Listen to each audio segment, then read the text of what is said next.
Bar in Los Angeles, pilot Rich is doing karaoke to celebrate his final flight before retirement. At the hotel, First Officer Ben gets a call from his wife, who is upset because he isn't going home as promised. Ben explains that the schedule changed, so his wife reminds him that their son is sick and Ben hasn't been around lately. It turns out Ben is deliberately scheduling specific flights to avoid going home. The next morning at the airport, Dan is scolded for smoking, yet he lights a second cigarette when the employee leaves. His tablet is running low on battery, so he connects it to a power bank and tosses them in his suitcase. When he checks in, he's asked if his suitcase has any batteries and he says no. Meanwhile, Ben overhears Cora say she's afraid of flying and her father Declan fails to comfort her. Ben tries to explain that there are more dangerous things than flying, but Cora only answers with sass and sarcasm. After Ben leaves, Cora's stepmother Jaya puts a tracker on her son Finn and sets up the tracking app on the phone with Finn's birthday as the password. At the gate, esports player Lily accidentally bumps into Hutch, a wrestler who keeps making fun of gamers. Hutch starts harassing Lily and only gets more excited when she calls him out.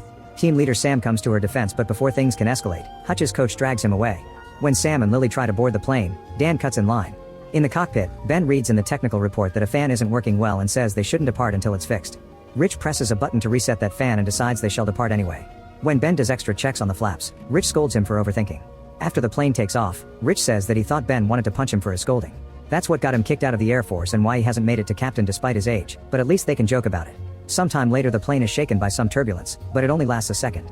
Matt keeps staring at flight attendant Zoe, but Becky tells him he has no chance because he's a 5 and Zoe is a 9. Meanwhile, Sam tells Lily that they almost lost their last game because of all her planning. They won in the end, but they need to work as a team. Lily also asks him why he's afraid of reading her letter, so Sam promises to do so when they land. Then Sam goes to the bathroom and stares at Lily's letter with mixed feelings. Later Declan tells Cora to be nicer to her new family, but she ignores him. When he and Jaya start kissing, Cora makes gagging noises. Then the couple goes to the bathroom together to get naughty. When Finn's tablet runs out of battery, he looks for his mother, so Cora tells him that they're in the pool at the end of the plane. Finn goes looking for them only to get lost. Matt notices this and invites Finn to sit with him to show him a game. After a few minutes, Cora feels alone and goes to knock on the bathroom door. In the cargo hold, Dan's power bank starts to heat up and soon it catches on fire, which quickly spreads to other bags in the container. An alarm rings in the cockpit, so Ben activates the fire suppression system, but it isn't working well. Then he calls traffic control and gets permission to land at the nearest airport. 2 crew members enter the cargo hold and try to put out the fire, but their extinguishers aren't enough and the flames grow.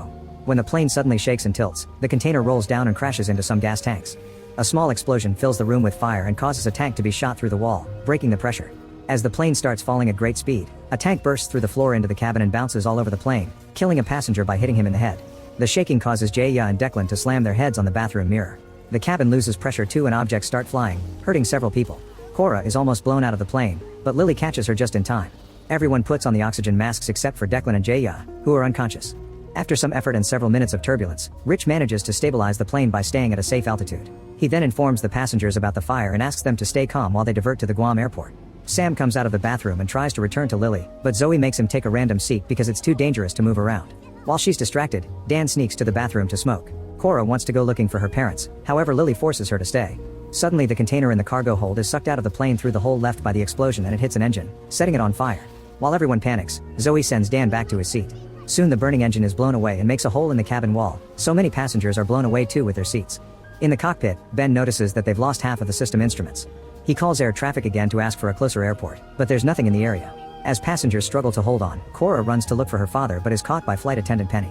The second engine is starting to catch on fire too, and the cockpit loses the rest of the instruments before the power shuts down. The pilots activate the ram air turbine, which acts as a backup source of power. However, this isn't enough for a relight or to dive for more speed, so they dump all the fuel. Then Rich tells the passengers to brace for impact, and the crowd begins to cry and pray. As the plane descends dangerously fast, Ben and Rich argue over what technique to use to land. When Ben points out the possibility of a cartwheel, Rich finally agrees to do it his way. Rich concentrates on the mission, using all his knowledge and experience to keep the plane under control. Thanks to Rich's effort, the plane successfully lands on the water. However, it keeps sliding and soon is hit by a coral reef. The plane is split into several parts and people get hurt or killed by the debris before a huge wave violently bursts into the cabin, flooding it and killing even more people. Seconds later, debris, flames, and bodies are floating on the ocean. A few people have managed to survive and keep screaming for help. Lily swims until she manages to hold on to some debris. Suddenly a shark grabs her leg and pulls her back into the water. Lily struggles until she manages to free herself and climb onto a plane piece. She has a breakdown when she sees the scar the shark left on her leg. Noticing that the metal is sinking, she walks away from the water. In the cockpit, Ben tries to wake up Rich, saying they would have won if it hadn't been because of the coral reef. At that moment the windows begin to crack. Penny tells Cora to wait and rushes to the cockpit to help Ben free Rich from his chair. When they pull, Rich wakes up to scream in pain because his leg is pinned by a piece of metal. Ben tries using an emergency axe to remove the metal to no avail and notices that Rich is bleeding too much. Rich accepts that this is the end, so he has a heartfelt goodbye with Penny and Ben before sending them away. After locking the door, Ben and Penny find a wounded flight attendant and free her from the seat. In the meantime, Rich holds a family picture and sings his favorite song until the windows breaks. The water kills him as soon as it comes in. Some of it also opens the door and makes the others fall. Ben bandages the unconscious attendant with his tie and tells Penny they must look for survivors. In the bathroom, Jaya wakes up and immediately awakens Declan too. He panics and opens the door, so water quickly floods the room. Meanwhile, the plane's tail is upright and slowly flooding. Matt yells for help and the only one who answers is Zoe, who throws him a flashlight. While Matt frees Finn from the seatbelt, Zoe starts going down. The bodies keep startling her and she slips a few times, but eventually she reaches the bottom. Matt and Zoe notice that Becky is only unconscious, so they yell at her until she wakes up. Now the group has to climb up to avoid the rising water. When they get to the top, Matt almost opens the door, but Zoe stops him and explains they're in an air bubble, so breaking the seal would make this plane section sink. While Zoe bandages Matt's hand, Finn begins to hyperventilate, so Becky comforts him and distracts him by talking about his family. Unfortunately, the plane shakes when it slips on the coral, so Finn panics again. In the cockpit, Ben wonders if they could find the emergency locator transmitter, which is in the midsection. Penny shares that she's a champion swimmer and volunteers to go looking for it. A few minutes after Penny leaves, Cora is horrified to see a shark in the water and alerts Ben. They both start yelling to warn Penny, but she's too far to hear anything. Ben activates an emergency life raft and gives Cora the only life jacket before they get on the raft to go after Penny. The shark is already swimming around her, so by the time the raft gets close enough it's too late. The shark bites Penny's leg and drags her underwater. After some struggle, Penny manages to resurface, but the shark keeps dragging her down. Ben reaches for her and tries to bring her aboard, however the shark bites her again and tears her body in half. Then the shark jumps high enough to land on the raft, so Ben desperately hits it with the paddle until it leaves. In the plane's midsection, most seats have dead bodies. Sam searches for Lily, but he only finds blood on her seat. The survivors gather at the hole to analyze the situation and the weight causes the plane to slip, since it's precariously perched on the coral reef. The shaking makes a woman fall into the water. Thankfully, Jim quickly brings her back. Sam tries to tell everyone that they need to move back and distribute the weight, but Hutch thinks he's sending them to the water and an argument ensues. Jim has to separate them, and Hutch shuts up when his coach and teammate also agree with Sam. While the midsection survivors start moving to the other seats, Lily's base finally finishes sinking. She has no choice but to jump into the water and swim. She reaches the midsection and startles the coach when she resurfaces. Then she runs to hug Sam. While they're distracted, the shark gets close enough to capture the coach and drag him into the water. The man struggles and his blood dyes the water red, so Hutch's teammate gets in the water to try to help him. Hutch also wants to help, but Jim holds him back. Unfortunately, fighting back isn't enough and the shark quickly kills both the coach and team. Afterward, Hutch blames these deaths on Sam's plan and jumps on him to start beating him up. When Jim tries to separate them, he gets punched too. At that moment, Ben arrives and pulls Hutch back, telling him to keep his cool if he wants to live. In the tail, Zoe says they don't have much air left. Matt points out that if they stay there nobody will rescue them, so he volunteers to go out. He dives in and swims as fast as possible, dodging bodies in the way. His shirt gets stuck in some debris, but he releases it fast and manages to swim to the surface. While he yells for help, he's startled by a hand on his shoulder. It's Declan, who is floating on a door with Jaya's body. Declan says Cora's name before a shark jumps out of the water to devour him. In the midsection, Ben guides the survivors to find life jackets and a second raft. Then he searches the storage bins until he finds the transmitter, only to accidentally drop one of the antennas. Thankfully, he retrieves it quickly by diving. While everyone gets on the rafts, Ben turns the transmitter on and gets ready to leave too, only to notice that Cora is near the hole looking for her father. He gives the transmitter to Dan and runs to grab Cora, picking her up just in time to save her from a jumping shark. Suddenly the plane shifts on the reef again, and a ferocious wave bursts into the cabin, pushing several people into the water. Dan is so desperate to climb back up that he drops the transmitter in the process. While Jim helps Ben and Cora, Sam holds onto a suitcase. He notices an unconscious Hutch nearby and swims toward him to rescue him.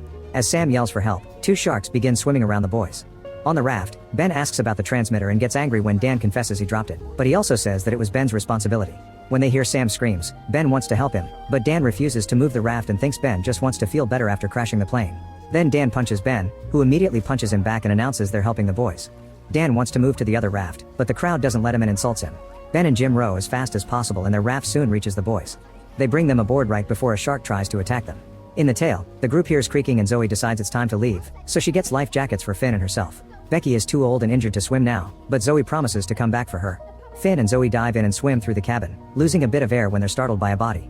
Thankfully, they still manage to reach the surface, only to see Matt's body floating nearby. There's also a raft cube, so Zoe activates it to release the raft. When she's about to put Finn on it, a shark bites her and drags her underwater. After some struggle, Zoe swims fast enough to reunite with Finn and together they finally get on the raft. Unfortunately, Zoe passes out from blood loss. As Finn keeps yelling for help, a shark starts slamming into the raft until all the shaking causes Finn to fall back into the water. On the other rafts, Lily hears a noise and looks up to see a plane. Everyone starts yelling and shaking their arms, but the plane just flies away. After a few hours, the water level in the tail is almost finished flooding it. Becky realizes she won't survive, so she looks at her granddaughter's picture to say goodbye and thank her for filling her life with joy. By nighttime, a rescue helicopter starts searching the area. They detect a Chinese fishing trawler nearby, so they call the crew to ask for their help. On the rafts, Hutch thanks Sam for saving him and advises him to confess his feelings to Lily. Sam explains that the rules don't allow teammates to date each other, but Hutch claims that nobody listens to that rule. Cora is sad because she lost her family, so Ben assures her that they'll always be with her. He shows her a picture of his own family, but it's really old. At that moment the helicopter finally finds them, so Ben shoots some flares for better visibility. Then a diver starts descending, so the group tries to warn them about the sharks. Unfortunately the diver can't hear them and reaches the water, where she's immediately attacked. The helicopter tries to pull her out but can't do it until the shark lets go, so the diver comes out missing an arm and a leg. She's still so close to the water that the shark only needs a slight jump to capture her again. As the beast drags the diver underwater, the connecting rope pulls the helicopter too. The rope mechanism suddenly explodes and the chopper quickly crashes into the sea. The shockwave shakes the rafts and several people fall into the water as well. The survivors still on the rafts help the others climb back. Dan desperately grabs a woman's arms and ends up pushing her down as he gets in, so a shark quickly devours her. At that moment the fishing trawler appears nearby, so Ben shoots a flare to mark their location. Unfortunately the trawler has to stop moving because it can't cross the reef, so the survivors have to row. Sadly they lost the paddles during the chaos of helicopter crash. Ben then realizes that Cora is missing and everyone calls her name until Jim sees her standing on some big debris. Since it's clearly going to sink soon, Ben jumps into the water to help her.